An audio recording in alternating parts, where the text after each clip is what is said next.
आपका अपना YouTube channel chemistry bye प्रीतम sir में स्वागत है। आज हम बताने वाले हैं आप लोगों को अम्ल और भस्म को किस तरह से पहचान पाएंगे।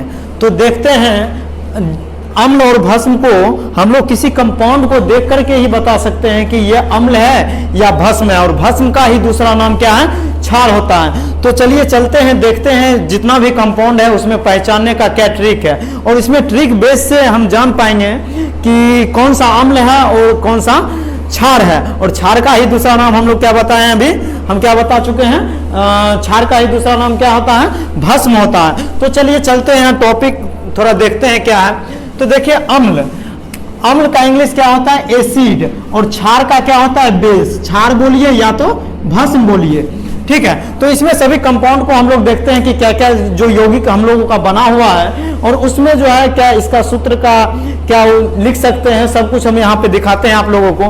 पहले देखिए यहाँ क्या है, HCl। HCl किसका होता है, हाइड्रोजन क्लोराइड। HBr क्या बोलेंगे, hydrogen bromide. HF hydrogen fluoride. HI hydrogen iodide. देखिए इसका सूत्र का जो सब कुछ लिखा हुआ है, H2SO4 किसको बोलेंगे, सल्फ्यूरिक अम्ल को। H2SO3 सल्फ्यूरस अम्ल। H2S hydrogen sulphide. और यहाँ पर देखेंगे H2O, H2O को हम लोग HOH करके भी लिखेंगे, H2O या HOH। ये किसका होता है सूत्र, तो जल का होता है। HNO3 किसका सूत्र होता है, नाइट्रिक अम्ल का होता है। HNO2 नाइट्रस अम्ल होता है, ठीक है। तो यहाँ देखिए फिर नीचे क्या है, H3PO3 फास्फोरस अम्ल। उसके बाद क्या है, H3PO2 किसका होता है, हाइपो फास्फोरस अम्ल। H2CO3 किसका होता है, H2CO3। तो H2CO3 किसका होता है, कार्बोनिक अम्ल। उसके बाद है HClO3, यानी किसका सूत्र होता है, क्लोरिक अम्ल का होता है। H3BO3 किसका होता है, बोरिक अम्ल का होता है, ठीक है। तो इसमें तो सभी का सूत्र का देख लिए किसका कौन सूत्र होता है। तो अगर एग्जाम में सिर्फ ये इस साइड दिया हुआ रहेगा HCl, पूछ देगा HCl क्या है, अम्ल है, क्षार है कि क्या है, उसमें अगर पूछ दिया जाएगा तो आप उसको किस तरह से पहचान पाइएगा। यहाँ तो इसका तो हम लोग हिंदी भी लिख चुके हैं, लेकिन अगर ये नहीं रहा तो डायरेक्ट आप कैसे बता पाइएगा। देखिए किसी भी कंपाउंड के शुरू में क्या लगा हुआ रहेगा, H। किसी भी कंपाउंड के जिसके शुरू में H लगा हुआ रहेगा वो सभी मेरा क्या हो जाएगा, वो सभी अम्ल होगा। वो सभी क्या हो जाएगा, जिस कंपाउंड के शुरू में H लगा हुआ रहेगा, देखिए सभी में H लगा हुआ, ये सभी कंपाउंड क्या हो जाएगा, ये सभी जितना भी यहाँ पर दिखाई दे रहा ये सभी क्या हो जाएगा, ये सभी अम्ल हो जाएगा। ये सभी क्या हो जाएगा, ये सभी अम्ल हो जाएगा, ठीक है। इसको पहचानने का ट्रिक है।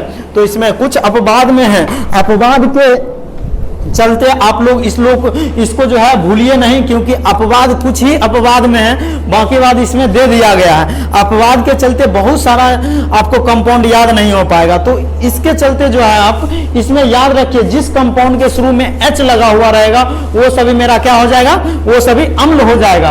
अब अम्ल को आप लोग पहचान सकते हैं, क्वेश्चन आएगा, डायरेक्ट आ सकता है कि मान के चलिए H2S यानी हाइड्रोजन सल्फाइड, ये तो पता रहेगा आपको H2S क्या है, तो आप डायरेक्ट बता सकते हैं H2S क्या है, तो H2S अम्ल है। अब देखिए कंफ्यूजन यहाँ आ सकता है, H2O, सर H2O कैसे अम्ल हो सकता है, क्योंकि ये तो उदासीन होता है, जिसका pH मान क्या होता है, 7 होता है। देखिए H2O जल जो है जल जो है इसमें अम्लीय तथा क्षारीय गुण दोनों पाए जाते हैं, इसलिए ये अम्ल भी होगा। तो इसमें देखिए जिसमें अम्लीय गुण और क्षारीय गुण दोनों पाए जाएंगे उसको क्या बोलेंगे, तो उसे को उभयधर्मी बोलते हैं, ठीक है। तो चलिए अब आगे देखते हैं। अब देखिए अधातु के ऑक्साइड अम्लीय होते हैं, जितना भी अधातु का ऑक्साइड बनेगा। अब देखिए यहाँ पर क्या है, CO2, C इसमें क्या है, अधातु। S सल्फर क्या है, अधातु है। N क्या है, नाइट्रोजन क्या है, यहाँ अधातु है। सभी का देखिए ऑक्साइड बन रहा है, CO2 कार्बन डाइऑक्साइड, ये कैसा होगा, तो ये कैसा हो जाएगा, अम्लीय, क्योंकि अधातु के ऑक्साइड जितना भी बनेगा वो मेरा क्या हो जाएगा, वो मेरा अम्लीय होगा, ठीक है। इस ट्रिक को भी याद रखिएगा, जितना भी अधातु का ऑक्साइड होगा वो कैसा होगा, अम्लीय होगा। कोई पूछ देगा CO2 कैसा है, तो CO2 कैसा होगा, तो CO2 अम्लीय होगा। SO2 सल्फर डाइऑक्साइड ये कैसा होगा, तो ये भी क्या होगा, अम्लीय होगा। NO2 नाइट्रोजन डाइऑक्साइड ये भी कैसा होगा, तो अम्लीय होगा। चलिए और आगे देखते हैं अम्ल पहचानने का ट्रिक। HCOOH है, HCOOH है, तो ये किसका सूत्र है? तो फॉर्मिक अम्ल का है। CH3COOH ये किसका है? तो एसिटिक अम्ल का है। C2H5COOH ये किसका है? तो प्रोपेनोइक अम्ल का है। COOH का होल 2 ये किसका सूत्र है? तो ऑक्जेलिक अम्ल का। इसी को हम लोग इस तरह से भी लिख सकते हैं, C2H2O4 ऑक्जेलिक अम्ल का सूत्र होता है। अब देखिए COOH है, ये क्या है? कार्बोक्सिलिक समूह है। जिस कंपाउंड के अंत में जो है कार्बोक्सिलिक समूह लगा हुआ रहेगा उसको हम लोग क्या बोलेंगे? उसको हम लोग अम्ल बोल देंगे, अम्ल पहचान लेंगे। देखिए सबके अंत में क्या? COOH लगा हुआ है, इसका मतलब है कि उस कंपाउंड को हम लोग क्या बोल सकते हैं कि आसान तरीका है इसको पहचानने का। हम लोग बोल सकते हैं कि ये क्या है?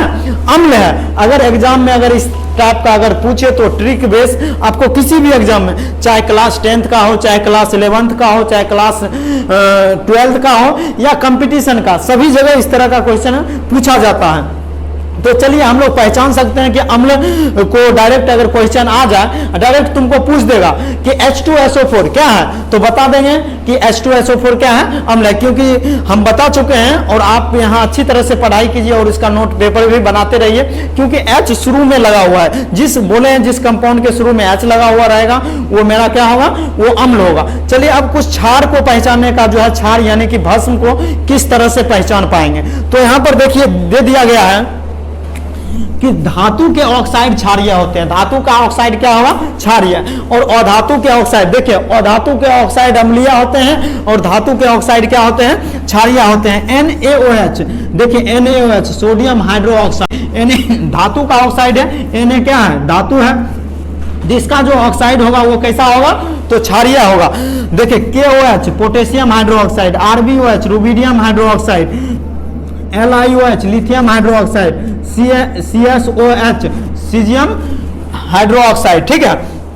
अब देखिए BeOH का होल 2 बेरिलियम हाइड्रोक्साइड, उसके MgOH का होल 2 मैग्नीशियम हाइड्रोक्साइड, CaOH का होल 2 कैल्शियम हाइड्रोक्साइड, SrOH का होल 2 स्ट्रोंशियम हाइड्रोक्साइड, BaOH का होल 2 बेरिलियम हाइड्रोक्साइड। सर आप लोग पूछ सकते हैं कि सर इसमें जो है कि हमको तो अम्ल तो पहचानने के लिए सिखा दिए, क्षार को किस तरह से पहचान पाएंगे? तो आप एक चीज याद रखिएगा कि धातु के ऑक्साइड क्या होते हैं? क्षारीय होते हैं और अधातु के ऑक्साइड क्या होते हैं? अम्लीय। अब देखिए जिसके अंत में OH रहे, जिसके अंत में क्या रहे? OH। देखिए OH लगा हुआ है, सिर्फ OH। देखिए डबल OH नहीं, सिर्फ OH रहेगा, वो मेरा क्या होगा? क्षार होगा। जिसमें OH लगा हुआ रहेगा मेरा क्या हो जाएगा? क्षार हो जाएगा। इसको याद रखिएगा। ये सब क्या है? ये सब क्षार हैं। ये सभी क्या हैं? क्षार हैं। तो इसको भी आप आसान तरीका से क्षार को भी पहचान सकते हैं। तो अब देखिए हम यहाँ लिखाए थे धातु के ऑक्साइड क्या होते हैं? क्षारीय। अब देखिए जितना भी धातु है ये सब LiN KCa ये सब क्या है? धातु। Li2O तो लिथियम ऑक्साइड ये कैसा होगा? तो क्षार होगा। ये सभी जितना दिखाई दे रहा है ये सब क्या है? क्षार है। ठीक है। देखिए Na2O सोडियम ऑक्साइड ये भी कैसा होगा? क्षार होगा, क्योंकि Na क्या है? Na यहाँ पर धातु है। K2O पोटेशियम ऑक्साइड, K क्या है? पोटेशियम यानी कि धातु है, इसलिए धातु के ऑक्साइड क्या होंगे? क्षारीय होते हैं, यानी कि धातु का ऑक्साइड जो है क्षार होगा। अब CaO कैल्शियम ऑक्साइड ये भी क्या होगा? क्षार होगा, क्योंकि Ca कैल्शियम क्या धातु है। Al2O3 एल्युमिनियम ऑक्साइड ये भी क्षार होगा। MgO मैग्नीशियम ऑक्साइड ये इसका भी क्या होगा? ये भी क्षार होगा। Beu beryllium oxide, RbO2 rubidium super oxide, Fe2O3 ferric oxide, CrO3 chromium oxide, KO2 potassium super oxide, ये सभी जो होगा सभी ऑक्साइड जितना भी धातु के ऑक्साइड होंगे क्षारीय होंगे। अगर आपको अगर समझ में कोई परेशानी आ रहा है तो आप कमेंट में जरूर बताएं और उसको उस तरह से आप लोग को बताया जाएगा। Thanks all of you.